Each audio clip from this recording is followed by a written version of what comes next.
All right, welcome to the video, everybody.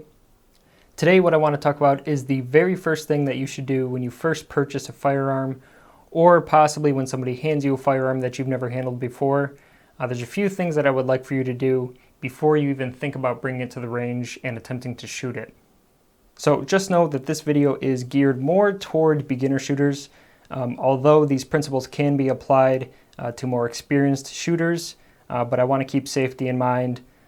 Please be aware of the 4 firearm safety rules before handling firearms, and we should be good to go. So you already know what the topic is, but what exactly is it that I want you to do? So the first thing that I want you to do before you ever go to a range or before you ever even load a live round into the chamber and start shooting is I want you to get to know the firearm that you are about to shoot. So when I say get to know the firearm, I want you to understand the different mechanical functions of it. I want you to understand how to manipulate it, how to safely handle it before you even try to shoot. So for example, let's start off with the most basic firearm that I have on this table here to give sort of a baseline of what it is that we should be doing. So this is an H&R 410 break action shotgun, and it is probably the most basic firearm that I have in my collection, and I think it is going to be a good baseline of just very simple controls and something very easy to understand. So I chose this one first because there's only 3 controls really that we need to understand before we try to shoot it. So you have your trigger, you have your hammer, and then you have the break action release right here. So this is where you would load a new shell and remove your empty shell. Those are really only the 3 controls that you're going to need to understand before you shoot something as simple as this. But you should get comfortable handling those different controls before you try to shoot it. So make sure that the firearm is empty, of course. Make sure that you're in a safe environment to where you're not accidentally going to fire off a live round and hit something you don't intend to, or worst case scenario, kill somebody else. We want to make sure we're safe about this. So after we've made sure that the firearm is clear, in layman's terms, really all I want you to do is play with the firearm. So in this case, for this topper, what I would ask somebody to do is to pull the hammer back, get used to how far you need to pull it back and how much pressure it takes to fully lock the hammer in the rear position, get used to pulling the trigger and dropping the hammer, get used to opening and closing the chamber, you know, how much force it takes to fully close it and safely have the round fully seated inside the gun. And then I would have them do a little bit of dry fire. You may be a little bit weary about dry fire. You can use snap caps if you don't want to damage anything, but dry firing is generally pretty safe, so it's nothing you really need to worry about. So I would have them pull the hammer back, do a little bit of dry fire, get used to the trigger pull, how much force it actually takes to pull the trigger.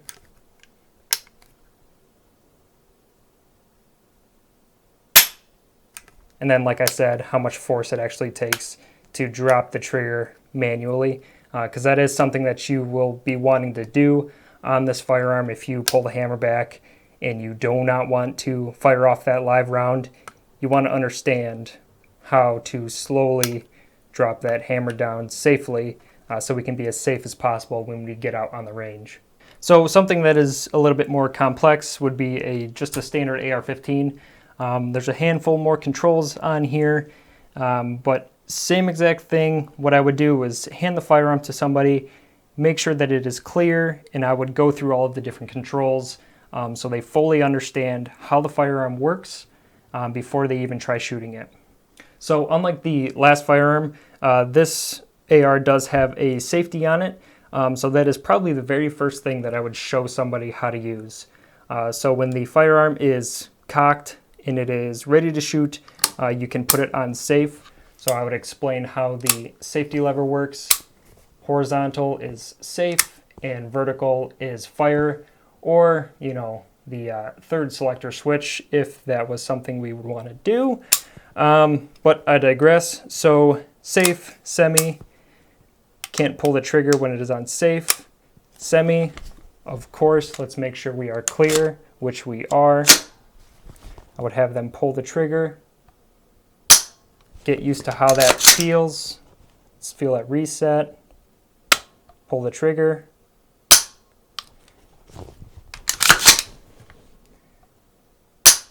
And same thing, just do a little bit of dry fire practice. Just get used to all of the controls, so understand how the dust cover works. Not that the dust cover is really important, but these are just little things that you may want the shooter to understand. Same thing with the forward assist. The forward assist is a very silly topic that I'm not going to get into, but have them understand what the forward assist can do, its pros and its cons. The charging handle, make sure they understand the charging handle, have them pull it back a little bit. The charging handle on a lot of ARs can be very, I should say, difficult to pull back, especially if you have the firearm shouldered and you're trying to do it with one hand. If it is something that you're really not used to, it is a very awkward motion to do.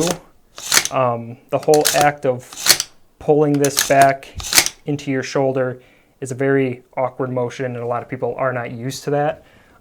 So have them practice doing that a little bit, because they will be doing that when shooting. Also, on this specific AR, I would explain to them how actually the scope works. So this is a 1:6 low power variable optic. So 1x and 6x.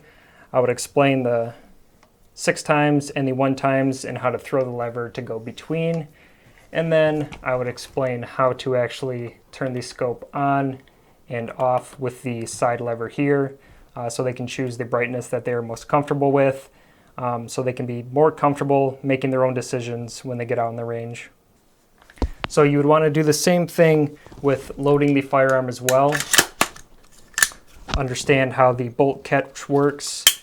Understand that this is a closed bolt fired gun, so you're going to want to open the bolt, hold it open, load in your magazine, and then teach the different ways to release the bolt. So here you can either push the bolt release, or you can pull back on the charging handle, and that will release the bolt as well. Give them, different options of how to do certain things. If you give people options, some people get overwhelmed. So they only want the one way to do something. But the more that they understand, the safer that they can be, and they can be more of a good, well-rounded shooter, and they can typically be a little bit more safer. So the last class of firearm that I'm going to talk about is handguns. Now, typically handguns are the most difficult firearm for people to shoot, because handling it is just very difficult. It's hard to get shots on target consistently if you don't have a steady hand or a good grip on the gun. So this is something that you would definitely want to spend even a little bit more time on than a rifle. So even though this Glock has only a few controls, like the first shotgun that I showed, there's really only 3 controls you need to understand. It is still a little bit more complex, not quite as complex as the AR, but as far as shooting, it is definitely more of a difficult firearm to shoot, and can be a lot more difficult for especially new shooters. So I'll explain the magazine release, how to load and unload magazines, the way that the slide catch works, or the slide release. Another topic I'm not going to get into, whether you should, drop the magazine or drop the round with the slide, or drop the slide with the slide catch. I would teach a new shooter both of the ways that they can do. A lot of times the slide catch can be very stiff on some firearms. I know SIGs can be very, very stiff compared to something like a Glock. So if they can't release the slide with the slide catch, just have them pull back on the slide. Teach them a couple different ways and have them choose what's most comfortable for them. And same thing with this. We're going to do a trigger pull. Get used to where that trigger releases, how much pressure it takes to pull back. You don't want the shooter to be surprised really by the trigger. A lot of people say you want to be surprised, but you should be able to anticipate when you're going to shoot. I'm not really a fan of being surprised by the round going off. I like to really feel my triggers and understand exactly where it's going to shoot. So I know I have my take up. I know I can pull the trigger back this far and the firearm will not go off. I would like a new shooter to understand that as well, that they can pull this trigger this far and that's their take up. And when they hit that wall, that's going to be when they pull and they're going to feel that final break. So like I said, not really a fan of the whole surprise thing. It's supposed to reduce the anticipation and help you shoot more accurate, but you should really understand where your trigger breaks at, and you should have a general idea of when you're going to fire off a new round. So whether you are a new shooter or an experienced shooter, I do this with all of my new firearms. When I get a new firearm, I make sure it is clear, and I'll sit here at the table, sit on the couch, I'll sit anywhere, and I'll play with the gun. I'll understand all of the different controls. I'll understand how to load and unload magazines comfortably. I'll get used to the trigger pull. For me, an experienced shooter, I'll even make sure that I know how to take the firearm apart, how to field strip. A new shooter, if this isn't your firearm and this is somebody else's that you are just shooting, you're not really going to need to know how to field strip the firearm. But when I first get a new gun, I make sure I know how to strip the thing down and clean it before I even get out to the range, because these are really things that I would like to know before I get to the range. Because if something happens on the range and you don't understand how your firearm works and you can't clear malfunctions, or if something breaks on the firearm and you can't fix it, that's going to be a bad day, and that's not what you want. So like I said, whether you are talking about something as simple as an H&R topper, break action shotgun, or an AR-15, or even a handgun, I want you to understand how the firearm works before you even try to shoot it. I see a lot of new shooters going to the range, not even knowing how to handle their firearm. You can see that they are awkward in holding the gun. Make sure you understand how to properly shoulder it and hold it comfortably so you're not feeling awkward when you're trying to shoot. So that's my tip for the day.